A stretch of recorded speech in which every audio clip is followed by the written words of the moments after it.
Alright, so I'm going to talk today about the book called Second Chances by Chuck Gallagher. It's actually an autobiography of himself.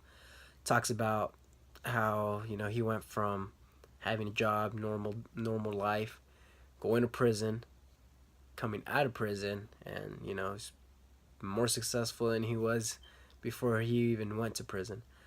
It talks a little bit about how different choices you make in life, how they can impact you greatly, good or bad choices. Uh, his bad choice was violating people's trust. Where he worked at in the firm, he was in charge of people's money. Uh, but he was at a point of his life where he wanted something better than what he was earning, a better house, better car to please his family. And the way he did that was, took his client's money and kept it for himself. But one day, he received a phone call. One of his clients actually wanted their money for whatever reason, but he had no money to show for all the money. But he didn't have no money. Obviously, at his firm, he was fired. He couldn't be trusted anymore.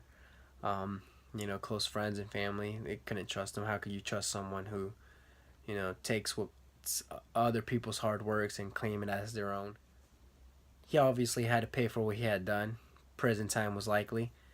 But he was actually given a second chance, and that second chance started when he was looking, to sell his house, um, but he didn't think no one was actually going to buy it. It was under construction. He started going to church. Someone there introduced him to another person, and that person actually was willing to buy his house. Not only did he buy the house, he actually offered him a job. Chuck was I think he had a sales job. He was doing trainings, training other people. It's kind of like nothing had ever happened.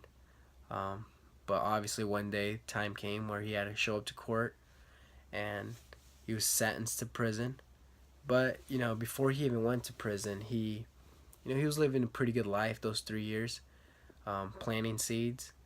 So whenever he got out of prison, those seeds had already started growing. It wasn't like he was starting from scratch. You always have to find mentors. Uh, Chuck, great example. You don't want to talk to someone who hasn't lived it, who hasn't experienced it. Chuck, went from being an average person to going to nothing, prison, and back on top. Looks like he loves what he's doing, helps people out, writes books, tries to encourage people, talk about ethics, how important that is to to live by ethics every day. Um, Definitely make a difference. Overall, I thought it was a good book. I would recommend it. Helps you see things a little different. Maybe not wait till your second chance to do things right. But if you do come across a second chance, always make the best of it.